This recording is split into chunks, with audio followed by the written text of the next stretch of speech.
Drop Bear Beer Co. is celebrating Pride Month with the launch of its first ever limited edition beer named True Colours. True Colours is a 0.5% ABV IPA brewed in a collaboration with hop merchants Charles Farram, with 10 pence from every can sold set to be donated to leading LGBT+ anti-abuse charity Gallup UK. The beer was officially launched on the 3rd of June 2024 on the brewer's website and will be available from sources such as Abria Trade, Blas Fide, The Alcohol-Free Co. and Wise Bartender while stocks last. Drop Bear Beer Co.'s LGBT+ founders and married couple Joelle and Sarah Drummond were the subject of a hate crime in 2022, an event that served as a reminder of the importance of visibility and representation, leading to an ongoing charity partnership with Gallup UK. True Colours is more than just a beer. It's a reminder that we should all help create a world in which everyone is safe to show their true colours, said Joelle Drummond. We have a diverse team at Drop, and whilst we celebrate Pride 365 days a year, we're so excited to do something special for Pride 2024. As one of very few LGBT+ breweries in the UK, we feel a responsibility to promote the inclusivity and diversity that can exist within the brewing world. Meanwhile, Gallup Interim CEO Amy Roach added, "We are so grateful that Drop Bear Beer's Pride beer will feature Gallup's National Hate Crime Helpline number. Through our frontline services, Gallup supports thousands of LGBT+ abuse and survivors every year. At a time when LGBT+ people are facing higher levels of abuse and violence, Drop Bear Beer are helping us to provide a lifeline for those in need."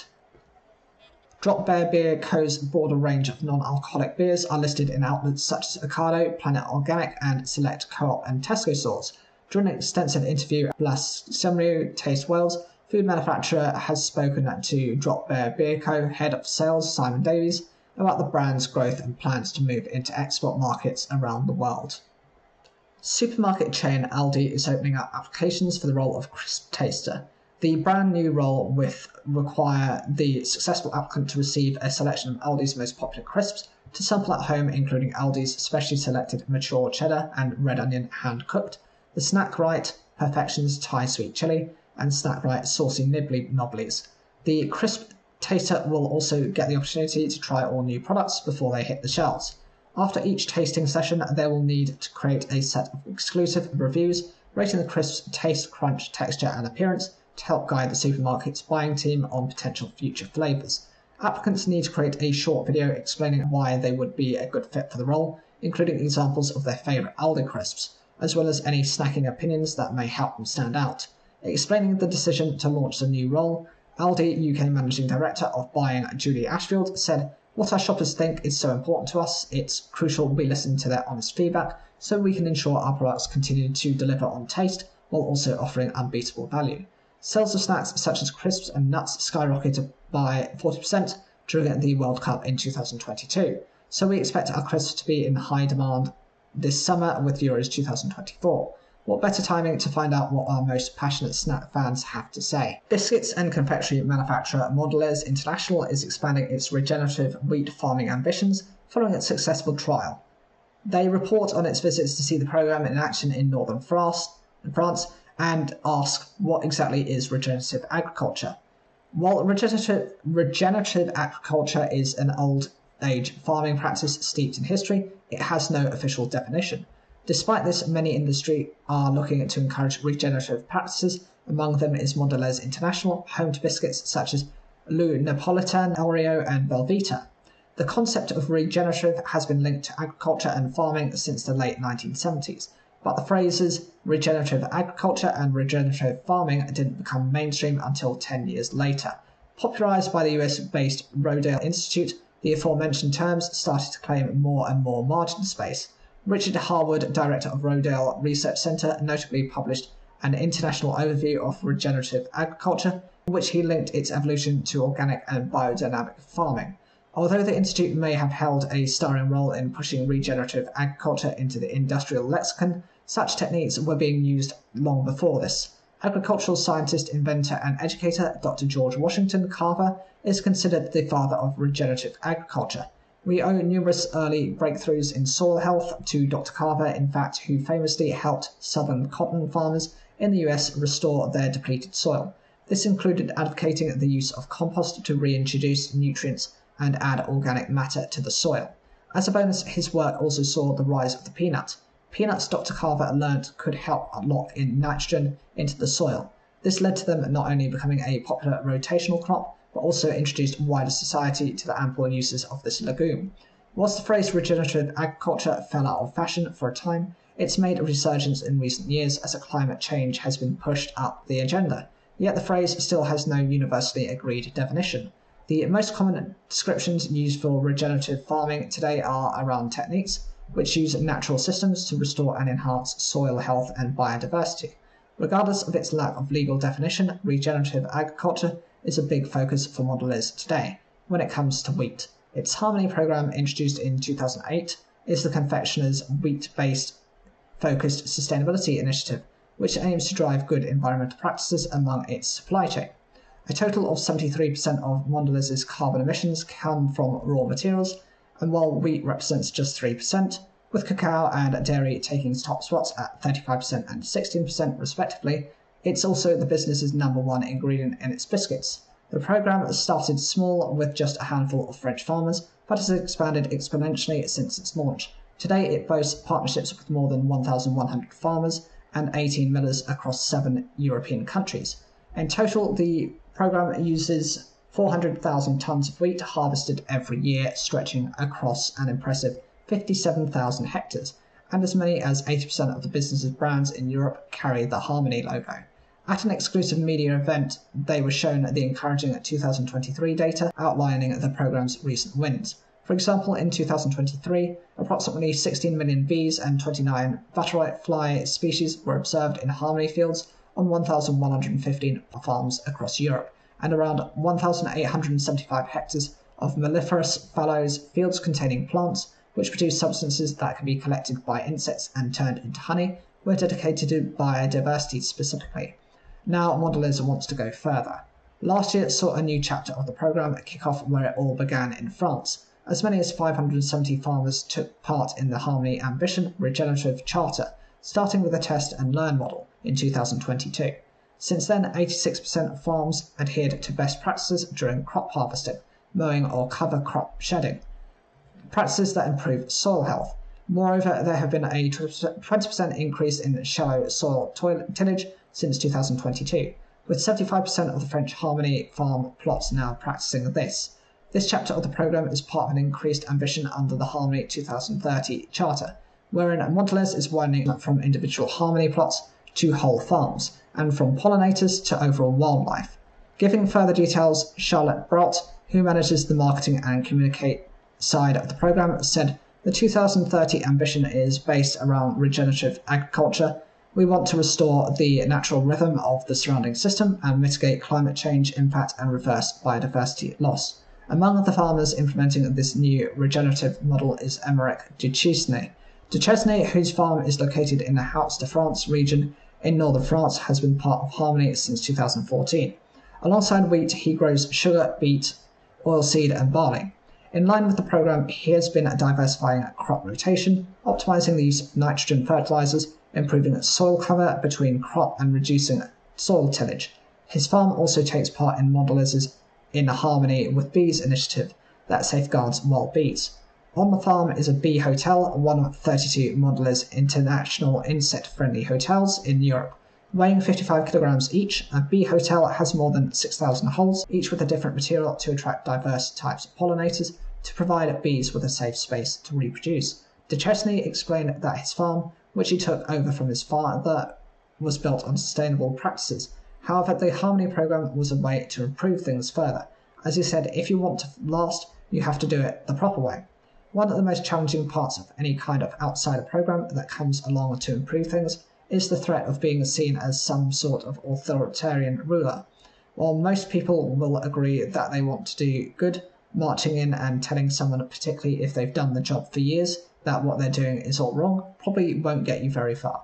As such, mindful and respectful collaboration is key, as well as a good incentive, which in this case is provided in the form of a premium paid to the farmers.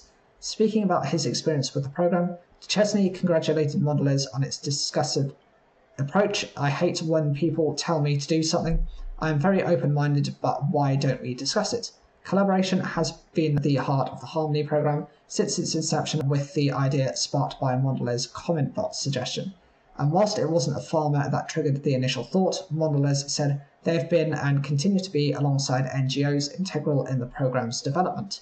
The program has been co-created from the start.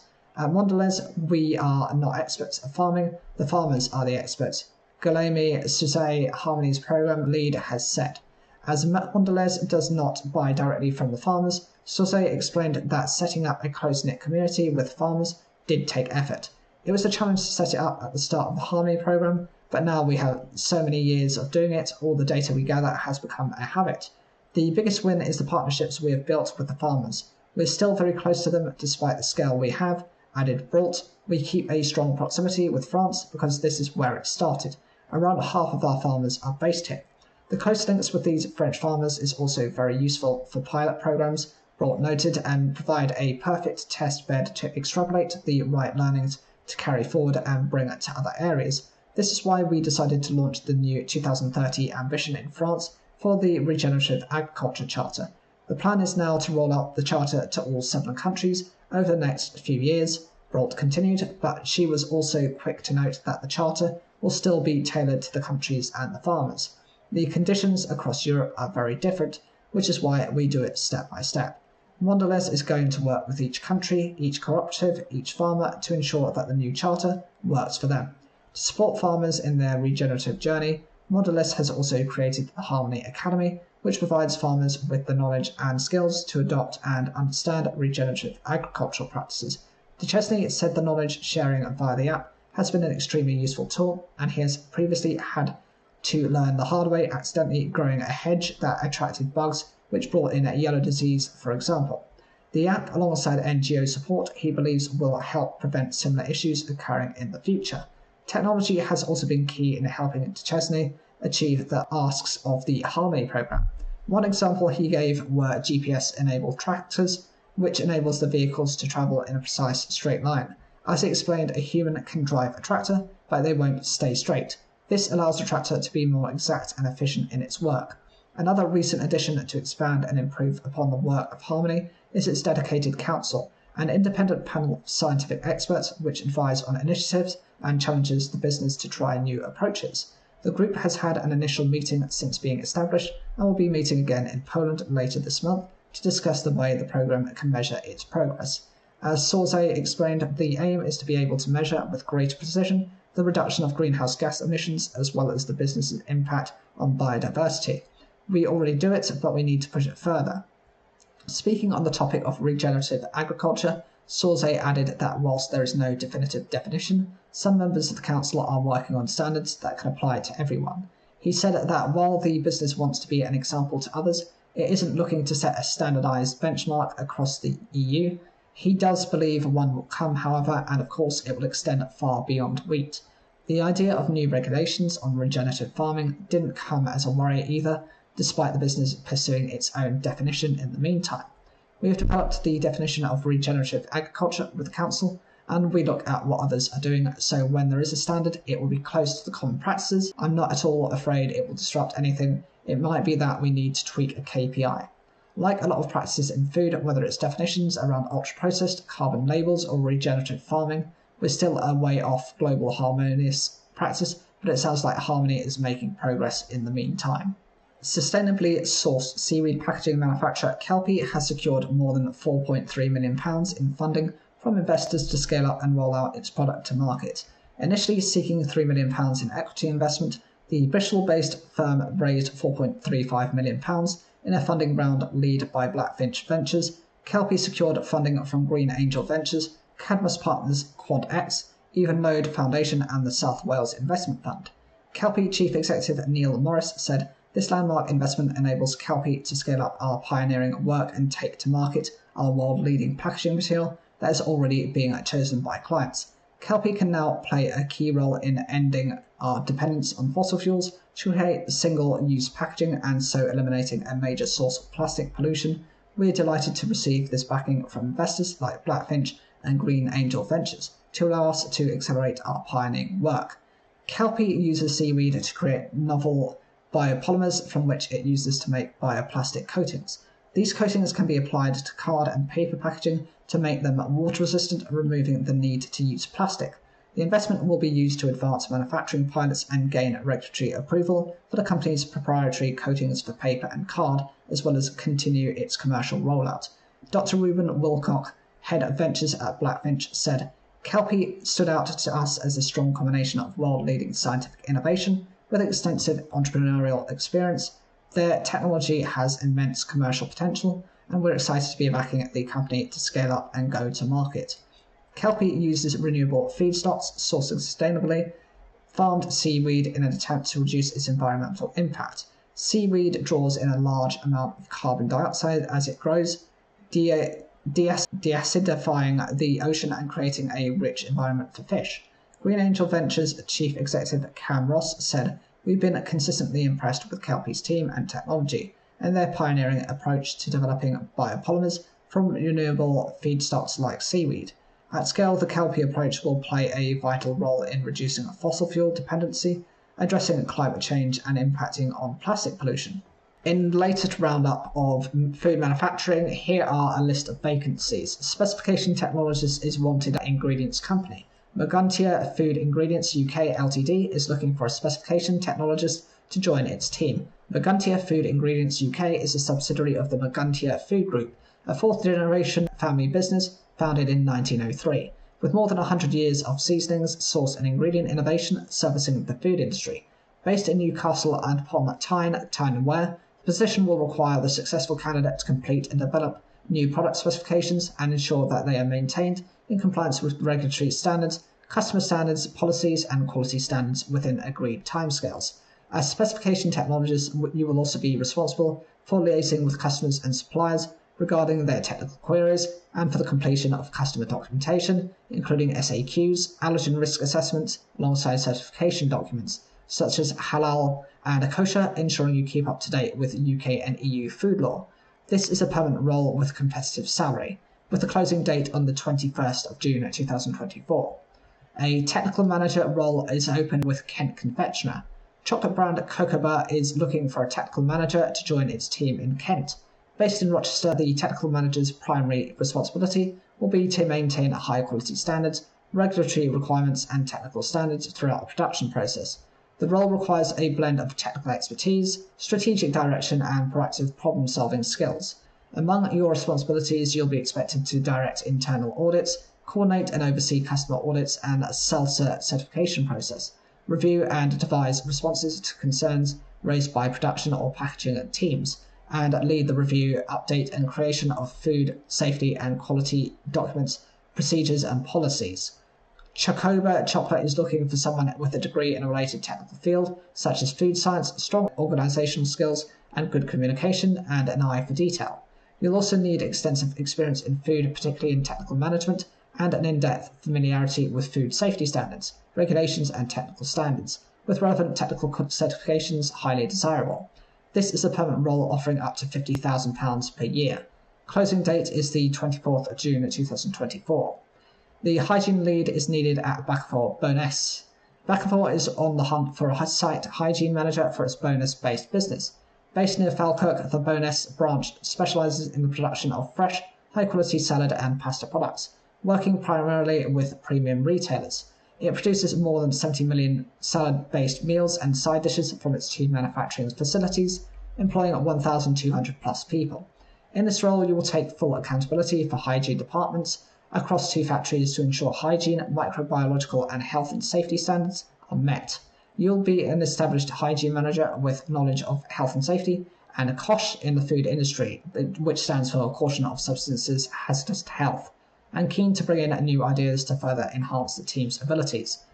This is a permanent role with a salary range of £48,000 to £58,000, depending on experience, and various benefits, including a performance-related bonus, private medical and life insurance. This role is Monday to Friday, 8.5 hours, not a day shift. However, you will need to be flexible with early starts and finishes once per week. You will need to have previous experience leading a hygiene team with health and safety qualifications at HACCP or Hazard Analysis and Critical Control Points, Level 3 being desirable. The closing date is the 24th of June 2024.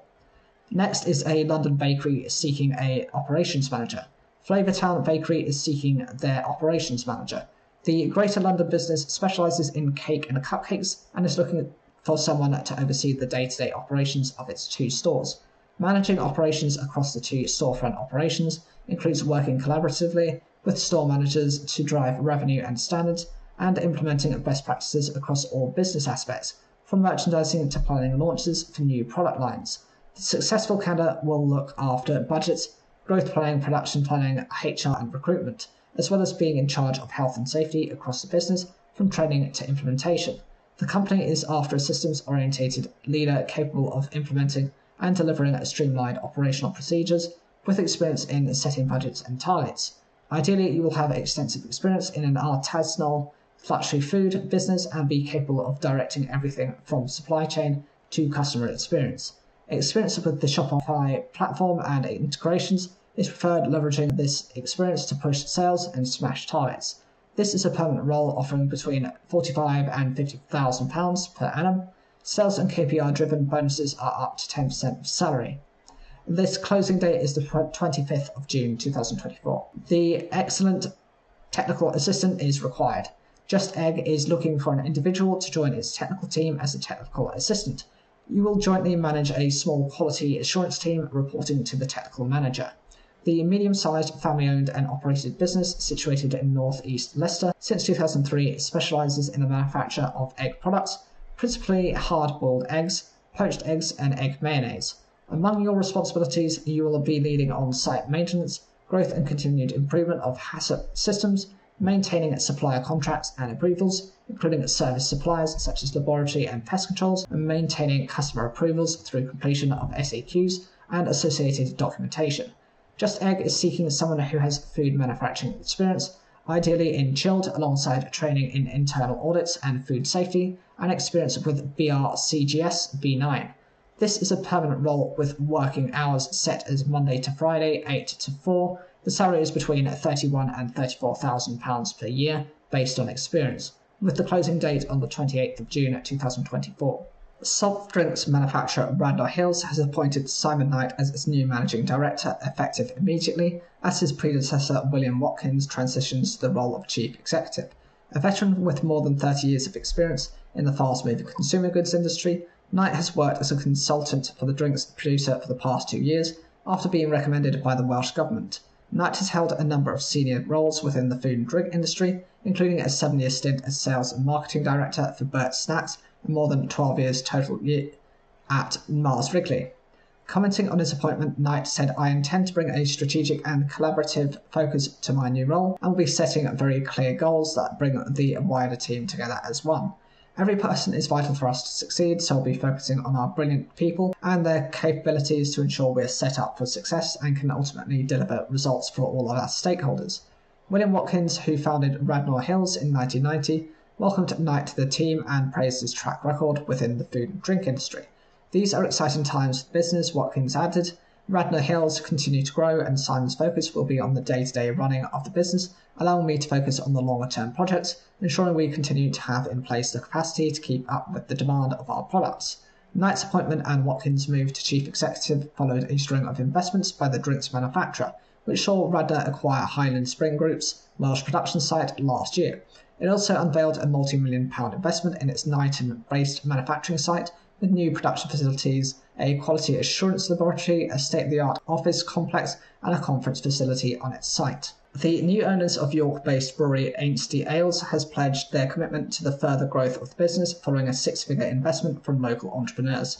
Husband and wife Stuart and Lindsay Westerson have acquired the business from founder Andy Harrington, who will leave the business on the 7th of June to pursue a career in marketing with private security firm Emma Rackham.